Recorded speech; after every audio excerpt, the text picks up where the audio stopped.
If you thought the president's enthusiasm for his attorney general might have waned a little bit over the weekend, what with the beating Alberto Gonzales took on the Sunday political talk shows, some of it from Republicans like Arlen Specter, you ain't seen loyalty yet. And Fredo, that is what Mr. Bush calls his attorney general, seems to be a particular favorite of W's. And even though the president did not watch Thursday's testimony before the Senate, at which Mr. Gonzales was underwhelming, to put it charitably, today Mr. Bush reiterated his support. As the investigation or the hearings went forward, it was clear that the Attorney General broke no law, did no wrongdoing.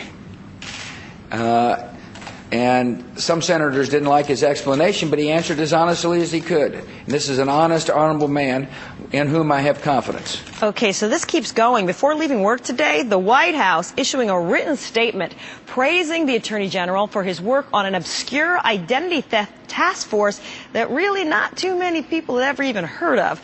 President Bush thanking Mr. Gonzales for, quote, taking on this difficult and important assignment.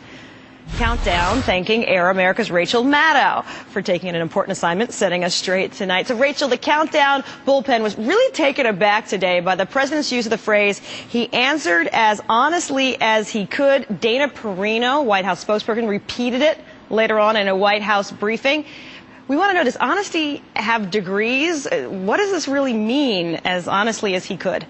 Yeah, if you're answering something as honestly as you can, that means you're not exactly being honest. You're either being honest or you're not. This was, just for somebody to look at his performance on Capitol Hill and say, God, my confidence for him is just swelling within me, it almost defies belief. The Attorney General said, I don't recall, more than 70 times.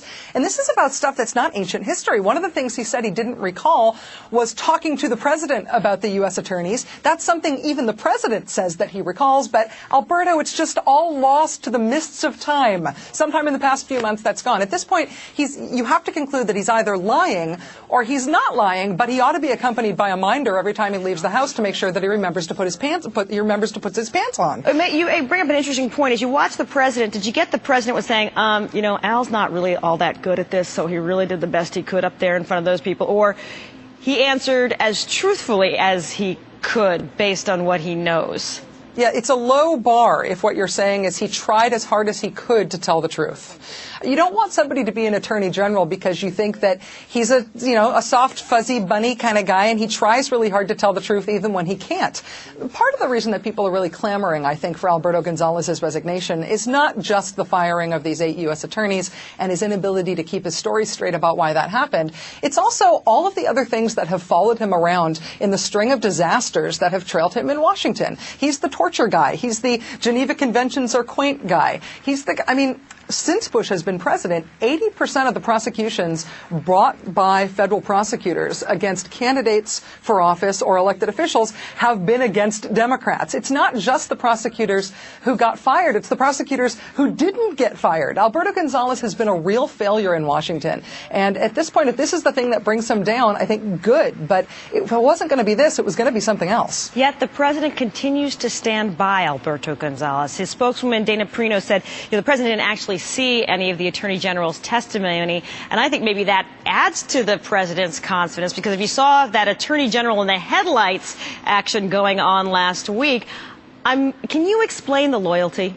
Well, it's interesting because the president didn't see the testimony, but yet it increased his confidence in the attorney general. Radical leftists like Tom Coburn and Jeff Sessions and Arlen Specter and all of these other Republican senators. She said with her tongue in her cheek. Yes, exactly. I mean, those people looked at Alberto Gonzales at the hearings and thought that he ought to be canned. I think it's easy to conclude that the reason that Bush is standing by Alberto Gonzales is personal loyalty and the president's now infamous ability to reject facts that he finds inconvenient. I do have a political theory, though, about why he might be standing by him, at least in the meantime.